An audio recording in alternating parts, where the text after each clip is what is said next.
Good day, students. Guess you are moving on fine. Guess you are coping well with French. With all we have been learning, I guess you have been gaining one or two things. All right, that's okay. So we're going to look at a study session 5 today. Don't forget we have done a lot of study sessions. You have learnt about French alphabets, time and date. We have also learnt about articles. Remember, I told you there are 3 divisions of articles in French. We have definite articles, indefinite articles, and partitive articles. And I guess you have learnt their usages. I guess you have learnt their usages. So today, we're going to look at nouns and their gender. You know, I'll be mentioning gender. And then I've been able to establish the fact that gender is not about biology, but it's about grammatical stuff in French. Okay? So we're going to look at nouns and their gender today. Now, in English, nouns are masculine, feminine, and neuter. That is, living things are masculine or feminine, while the inanimate things are neuter. In French, all nouns, whether they denote living or non-living things or objects, are masculine or feminine. There are a few basic rules, or rather clues, that will point you in the right direction. But the only sure way, let me say this, is to use your dictionary to check. If there are a few basic rules, or rather clues, that will point you in the right direction, but the only sure way is to make use of your dictionary to always check. It will tell you whether or not that word is a noun and whether it is masculine or feminine. Don't forget, the topic of today is nouns and their gender. Now, what are the learning outcomes for study session 5? At the end of this study session, you should be able to define a noun. You should be able to distinguish the gender of French nouns. You should be able to mention forms of nouns pluralization. You should be able to mention forms plural. You should be able to form plural of nouns. You should be able to form plural of nouns. You should be able to use nouns properly in a sentence. Now, what is a noun? A noun is a naming word. When you look around you, you will notice objects. You will see a quite number of things around you. Okay? And those items or objects, they have names. So whatever has a name is a noun. Now, just check around you. Probably you are before a table, there is a chair, you have a books, textbooks and notebooks, you have a pencil, you have a biro, you have a ruler, you have your bag. All these are nouns. So whatever has a name is a noun. As a matter of fact, whatever has a name is a noun. Now look at your surrounding and begin to mention anything that has name there. Yes. Yes. Okay. Very good. Bon. Applaudissez. Clap for yourself now. All right. Then pick your bilingual dictionary and start looking for the equivalents in French. If you have done it, okay, clap again for yourself. Thank you. Now let me give you a few clues that can help to distinguish between masculine and feminine. That is, what are nouns that are categorized as masculine and which ones are categorized as feminine? Number 1, male family members or relatives. They will be under masculine nouns. Example, our father, our uncle, our nephew, okay? Okay, then what about the feminine ones? Female family members or relatives. They will be classified under feminine noun. For example, our mother, our grandmother, our wife, our fiancé, okay, our sister, our aunt, and so on and so forth. Number 2, job titles relating to men. There are some jobs that are related to men. Okay? For instance, we have a medicine, okay? We have a engineering, and so on and so forth. Then there are job titles that are related to women. We have nurses, all right? It is not that we don't have a masculine, a male nurse, but in most cases, nursing is related to women. So we have such. Also, we have countries not ending in E. You have to look at the orthography of our country now, the orthography of a name of a country. So if it does not end in E, then such a noun is masculine. For instance, Nigeria, it doesn't end in E. So in which case in French it is lo Nigeria. It is masculine. Okay? But when you look at France, France ends in E. That one belongs to feminine group. Also, when you look at fruits and vegetables not ending in E, they will be classified under masculine noun. Okay? Also, days, months, and season, they are under masculine nouns. The names of languages, they are under masculine noun. Most words adopted from English, they are also under masculine nouns. Nouns ending in C, like sack, okay? Like pack, they are under masculine nouns. Nouns ending in H, they are under masculine noun. Now, when we come to feminine, shops ending in E, they are feminine nouns. Nouns ending in son or sion. Nouns ending in sion.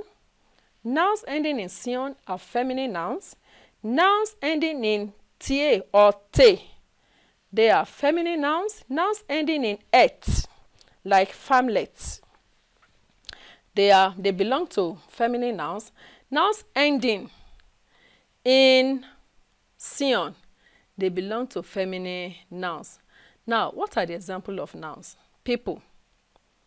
Example of nouns, we have people, the category of people, like un fils, a son, un garçon, a boy, un homme, a man, un héros, un dieu, un oncle. What about feminine? We have une fille, une femme, une héroïne, une déesse, une tante. And when we look at animals, we look at un coq, a cock or rooster, un singe, a male donkey, un cheval, a horse.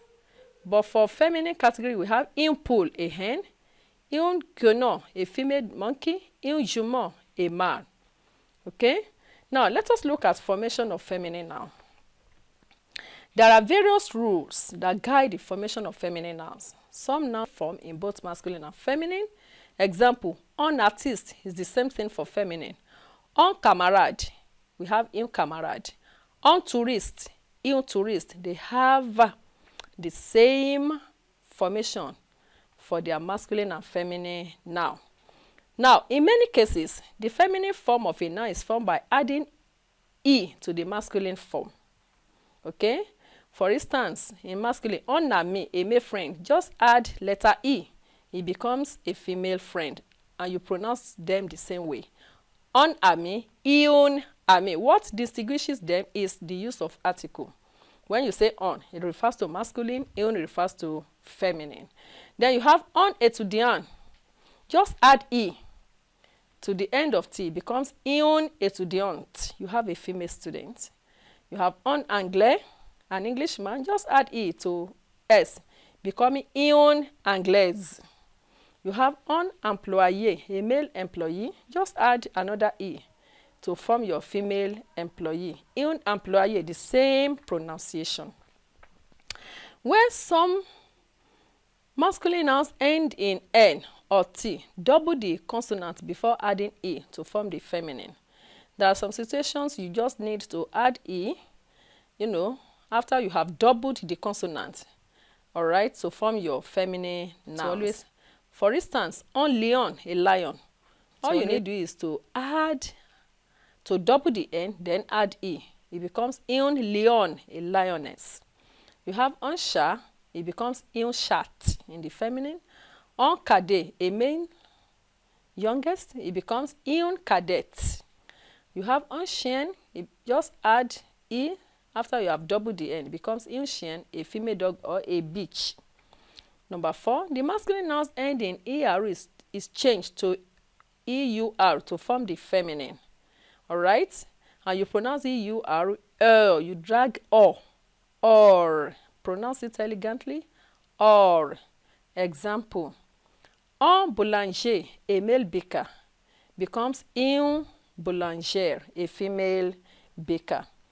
Un boulanger, un boulanger, un boulanger, a male baker, becomes une boulangère, a female baker. Un boulanger, a male baker, becomes une boulangère, a female baker. Un boulanger, a male baker, becomes une boulangère, a female baker. Un étranger, a male stranger, becomes une étrangère, a female stranger.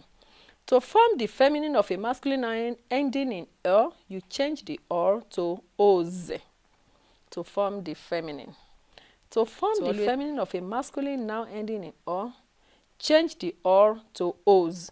Example, un coiffeur becomes une coiffeuse. Un danseur becomes une danseuse. Un menteur becomes une menteuse. Un chanteur becomes une chanteuse. Note, some nouns ending in or will change to tris to form their feminine. Example, un directeur becomes une directrice. Un inspector becomes une inspectrice. Un actor becomes une actrice. Also, few nouns in all do not have feminine form when describing a female. You have un chauffeur, un professor, un doctor. All these are unisex, so to say. Again, some feminine nouns are formed by adding sse to the masculine form. Example, un maître becomes une maîtresse. Un âne becomes une ânesse. Un hôte becomes une hôtesse. Un prince becomes une princesse. Additionally, few nouns, whether referring to a male or female, are always feminine. Example, une relation, an acquaintance. Une personne, a person. Un victime, a victim. Un vedette, a star. Also, most nouns ending in x changes to se to form the feminine. Un époux, une épouse. Un orgueilleux, une orgueilleuse. Most nouns ending in f change to ve to form the feminine. Example, un veuve changes to une veuve. Now, we can also talk about plural of nouns. The plural of noun is usually formed by adding s to the singular form. This is true of both masculine and feminine nouns, but not all the time. So in the singular, we have une maison. What we need to do is to change une to de. When you go back to your indefinite article, you discover that de is the plural of both on and une. So when you want to change une, just refer to de. You want to change the plural of on, just write de, okay? Or pronounce de, or make use of de. You want to say the plural of on and une, make use of de, okay? des, of which the s is not pronounced. So une maison becomes des maisons. And as you are applying de, also remember to put plural marker to your singular noun. Un jardin becomes des jardins. Un livre becomes des livres. Une table becomes des tables. Of course, there are rules guiding the formation of plural of nouns. Some of them are number 1, nouns ending in s, x, or z do not change in the plural. I take that. There are some nouns that have already ended in s, x, or z. Those nouns do not change in their plural. Example, un poa. All you need to write is de poa. So return the poa. Okay? You don't need to add additional s to poor because it has already ended in s. On feast, just add de to feast to form your plural. In voa, just add de to form your plural. It becomes the voa. On ne, just add de to ne to form your plural. Also, nouns ending in al change to o, aus in the plural. Now, when you see au or aus in French, you pronounce o. So, when you have some nouns in the singular ending in al, you just change them to aus in their plural. Okay? So, example, on journal becomes des journaux. On animal becomes des animaux. On travail becomes des travaux. On hôpital becomes des hôpitaux. Take notes. All right? Also, there are some nouns that already end in au, eau, or eu in the singular. What they take as their plural marker is x. Example, on manteau becomes des manteaux. On jo becomes des jo. On chapeau becomes des chapeaux. Again, there are some nouns that have irregular plurals. Okay? Example, we have on ciel, they have des cieux. On oil, they have des yeux. Again, some nouns are always used in the plural form. Des ciseaux, des lunettes, des affaires, des chevaux. Some nouns are also made up of two words. These nouns form their plural like other nouns. On pourboire becomes des pourboires. On passeport becomes des passeports. On portefeuille becomes des portefeuille. Okay? So, there are so many ways of forming a pluralization in French. But I would like to say that for the sake of accuracy, it is always better to consult a dictionary, meaning that you have to have a good bilingual dictionary. Okay? For the sake of accuracy, always have and consult your dictionary in order to check for the current usage in the plural formation of a specific compound noun. This is very, very, very important. Don't forget that we have looked at nouns and their gender. Okay, we look at the meaning of nouns, formation of feminine nouns, then plural of nouns. Okay, thank you for listening. See you another time.